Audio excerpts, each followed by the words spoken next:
Bonjour, je suis le professeur Xavier Jeunemaître à l'HEGP, l'hôpital européen Georges Pompidou, et je m'occupe du centre de référence des maladies vasculaires rares. Les maladies rares en général en France sont définies pour une fréquence de moins de 1 pour 2000, c'est-à-dire qu'en fait il s'agit de patients qui ont des pathologies très peu fréquentes, mal connues, et il y a environ 10 ans, le ministère de la Santé a pris l'initiative de créer près de 130 centres de référence pour chacune des groupes de pathologies rares que l'on connaît en France et qui vont faire en sorte de pouvoir éviter l'errance diagnostique pour ces patients. Alors ici, les maladies vasculaires rares au niveau de l'hôpital Pompidou, c'est essentiellement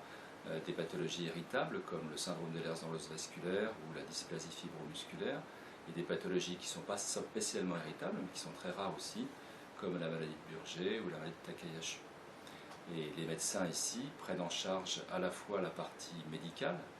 des pathologies correspondantes, mais aussi la partie génétique. On peut faire des tests génétiques parfois pour ces familles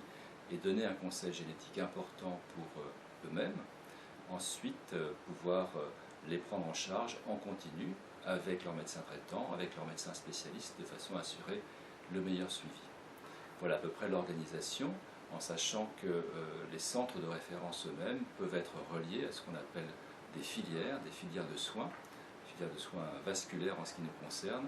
en lien avec d'autres pathologies vasculaires ou artérielles, en particulier la maladie de Marfan à l'hôpital Bichat, dans lequel il y a un centre de référence, ou la maladie de Randu-Hössler, où il y a aussi un centre de référence à Lyon. Et donc, ce qui fait que les patients qui souffrent de pathologies artérielles rares, mal décrites, vont pouvoir avoir en France une prise en charge optimale.